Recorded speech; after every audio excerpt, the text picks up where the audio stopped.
آواز آئی، حضرت خواجہ نشید رک گئے، مریدوں سے کہا، خادموں سے کہا، یہ برتن کے گرنے کی آواز کیوں آ رہی ہے؟ تو کسی نے کہا سرکار یہ یہودی عورت کا گھر ہے، شوہر کا انتقال ہو گیا ہے، چھوٹے چھوٹے بچے ہیں، بہت غریب عورت ہے، کچھ گھروں میں برتن مانگتی ہے، جھاڑو دیتی ہے، نوکری کرتی ہے، کچھ پیسے آتے ہیں تو بچوں کو کھلا پلا دیتی ہے، اتنے پیسے نہیں ہے اس غریب گھر کے، اس غریب عورت کے گھر میں مغرب کے بعد چراغ جل سکے۔ ہو سکتا ہے کہ برتن رہ گیا اور اندھیرا کھا گیا، کس طرح کوئی کام سے اٹھے ہو گھر والے، ٹکرا گیا، برتن گر گئے، یہ برتن کے گرنے کی آواز ہے۔ لوگوں نے برتن کے گرنے کی آواز سمجھی، مگر یہاں تو نصیر کے دل کا برتن بول اٹھا، نصیر کے دل کا برتن بول اٹھا، کہا چلے اپنے خانقاہ کی طرف، اور خانقاہ آ کر خادموں سے کہا اس خانقاہ میں جتنے چراغ جل رہے سب لایا گیا، کہا اس میں جو سب سے بڑا چراغ ہے اس کو الگ کرو۔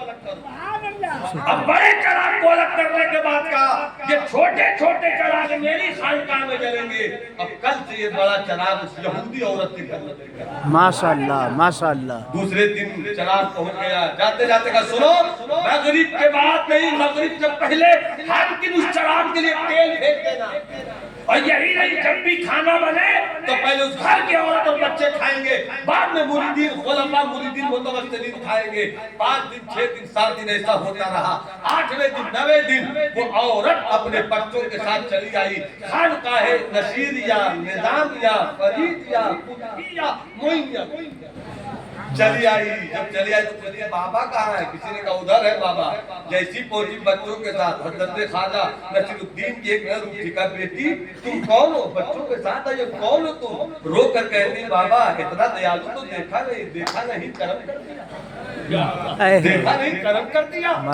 اس کے بعد کہتی بابا میرا اجالا آپ ہے، میرا ہی نہیں، آج سمجھ میں دلی میں کسی نے مجھ کو نہیں روشن کیا، آپ نے روشن کیا، حقیقت میں چراغ دلی آپ، ماشاءاللہ ماشاءاللہ، چراغ دلی آپ ہے۔ اس کے بعد اس نے کیا کہا بابا 7 دن 8 دن سے تیرا کرم دیکھ رہا ہوں، تیری عطا دیکھ رہا ہوں، سمجھ میں آ گیا، اپنا بنا لیجئے۔ جب دلی کا نشیر ایسا ہے تو مدینے والا امیر کیسا ہے؟ ماشاءاللہ ماشاءاللہ، محبت سے اسلام ہے، اور ہم نے محبت ہی کو توڑ دیا، ہم نے سیرت اس پہلو کو ختم کر دیا۔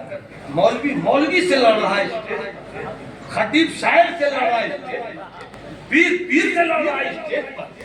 اگر ہم جہاں سے سبق لینا وہی رہا ہوگا تو ہوا یہی تو رہے گی۔ کہاں سے آئے گی رانائی یا چمن کے لیے؟